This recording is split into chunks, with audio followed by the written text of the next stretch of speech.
오늘 하나님께서 우리에게 가정예배를 위해서 주시는 말씀은 사무엘상 17장 45절부터 50절까지의 말씀입니다. 제가 읽어드리겠습니다.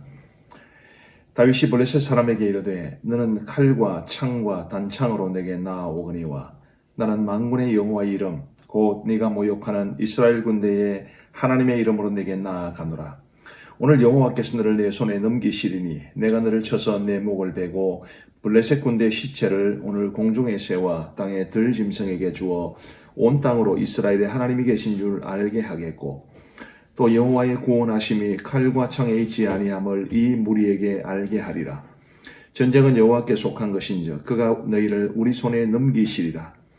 블레셋 사람이 일어나 다윗에게로 마주 가까이 올 때에 다윗이 블레셋 사람을 향하여 빨리 달리며 손을 주머니에 넣어 돌을 가지고 물매로 던져 블레셋 사람의 이마를 치매 돌이 그의 이마에 박히니 땅에 엎드러지니라.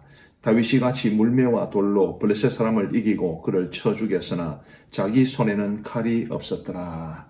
아멘. 다윗은 골리앗을 이겼습니다. 지극히 인간적으로 보면 이거는 상대가 안 되는 싸움이었지만 어떻든 다윗이 이겼습니다. 다윗이 골리앗을 이길 수 있는 비결이 뭘까요?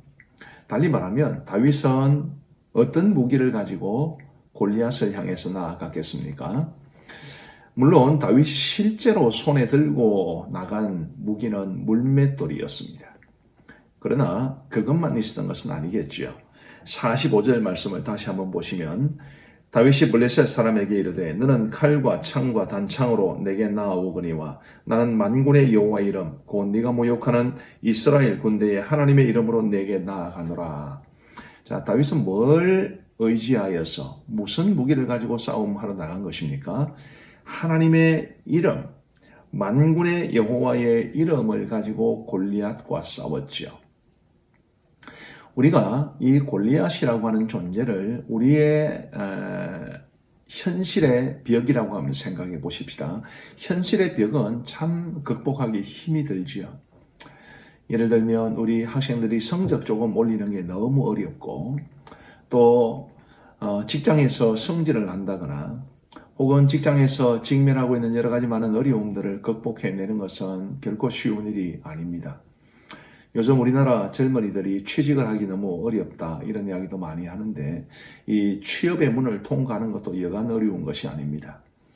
우리가 직면하고 있는 각종 현실의 벽들은 마치 거대한 골리앗처럼 우리 앞을 가로막고 있습니다.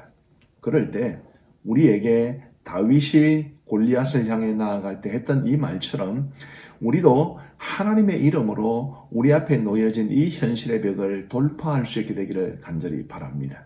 믿음으로 살아야 되고 믿음으로 현실을 이겨내야 하고 믿음으로 승리해야 하는 것입니다. 자, 또 하나가 있죠. 다윗은 단지 만군의 여호와의 이름을 의지해서 맨몸으로 나간 것이 아닙니다. 그는 분명히 물매와 돌을 가지고 나갔습니다. 50절 말씀을 보시면 다윗이 같이 물매와 돌로 블레셋 사람을 이기고 그를 쳐 죽였으나 자기 손에는 칼이 없었더라. 다윗이 하나님의 이름을 의지한다고 해서 맨몸으로 나간 것이 아닙니다. 그는 자기가 가장 잘 돌릴 수 있는 물맷돌을 가지고 나간 거지요. 사사기인 걸로 기억이 되는데 거기에 보면 베냐민 지파에 대해서 이야기하기를 물매를 던져서 조금도 틀림이 없이 정확하게 맞추는 사람이 수백 명 있었다고 했습니다. 이스라엘 군대에는 목동들이 많았습니다. 당연히 이스라엘은 목축을 주로 하는 나라였기 때문에 목동들이 많겠죠. 그 목동들 가운데는 물매를 던져서 정말 정확하게 맞추는 사람들이 아주 많았습니다. 다윗도 그런 목동 출신으로서, 아니 지금 현재도 목동이죠. 목동으로서 물매를 참 잘 돌리는 사람이었습니다. 물매를 던지는 사람의 입장에서 보면 관역이 크면 클수록 맞추기가 쉬워집니다. 그래서 이스라엘의 한 랍비는 이런 말을 했다고 합니다. 블레셋 사람 골리앗은 너무 커서 이스라엘 대부분의 군사들은 이길 수 없다고 생각했지만 다윗은 골리앗의 몸이 너무 컸기 때문에 물매가 빗나갈 가능성이 별로 없다고 생각을 했다. 이런 말이 있습니다. 아주 정확한 말이죠. 자, 오늘 우리에게 이 우리 앞에 놓여진 현실의 벽을 극복해내기 위해서 믿음이 절대적으로 필요합니다. 분명히 그렇습니다. 그러나 우리에게는 물맷돌도 필요합니다. 우리가 믿음을 가지고 있다고 해서 아무 대책 없이 기도만 하고 있을 수는 없습니다. 우리에게 맞는 다윗에게는 물맷돌이라는 적합한 무기가 있듯이 우리에게도 무기가 있어야만 합니다. 그게 성품의 무기든지 아니면 태도의 무기든지 아니면 지식의 무기든지 무슨 무기든지 관계없이 우리는 우리 앞에 놓여진 현실의 벽을 극복해내기 위해서 정말 필요한 우리만의 무기가 있어야 합니다. 그리고 이 둘이 조화를 이루어야 되죠. 믿음과 우리의 실제 현실의 삶, 이것이 조화를 이루어야 합니다. 아마 다윗 시대에도 다윗처럼 물매를 잘 던질 수 있는 사람은 꽤 많았을 겁니다.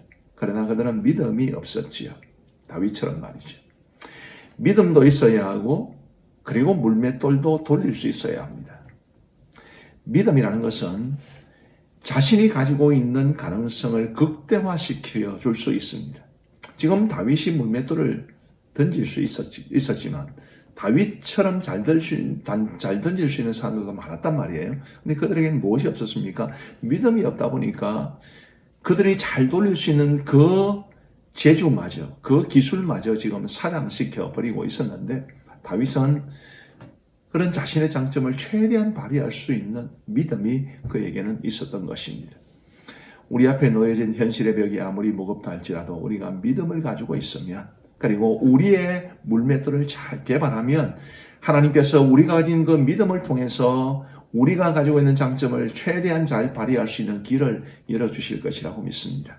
그래서 우리 가족 모두는 바로 이 믿음과 나만의 물맷돌 이것을 가지고 현실의 벽이 아무리 거대한다 하더라도 그것을 이겨낼 수 있는 우리 모두가 되기를 간절히 바랍니다. 기도하겠습니다. 하나님 아버지 감사합니다. 오늘 저희가 가정 예배를 드릴 수 있도록 도와주신 것 감사하옵고 하나님의 말씀을 듣게 하여 주신 것 또한 감사합니다. 이스라엘 군사들 가운데 누구도 골리앗과 대항해서 싸울 생각을 하지 못했지만 다윗은 하나님을 믿었고 하나님의 이름으로 나갈 수 있었기 때문에 물맷돌이라는 이스라엘 백성들 중에 많은 사람들이 사용할 수 있었던 그 무기를 사용하여 골리앗을 이길 수 있었던 것을 보았습니다. 하나님이 우리에게 믿음을 다하여 주시고 그리고 우리의 물맷돌을 잘 개발할 수 있도록 도와주옵소서. 우리가 가진 믿음이 우리가 가진 물맷돌이라는 무기를 최대한 잘 사용할 수 있는 가능성을 열어줄 줄로 믿사오니 하나님을 의지하는 동시에 우리가 할 수 있는 최선의 노력을 기울여 우리 앞에 놓여진 이 무거운 현실의 벽을 극복해낼 수 있도록 은혜를 베풀어 주옵소서. 하나님께서 우리 가족 모두를 지켜주시기를 간절히 원하오며 예수님 이름으로 기도하옵나이다. 아멘.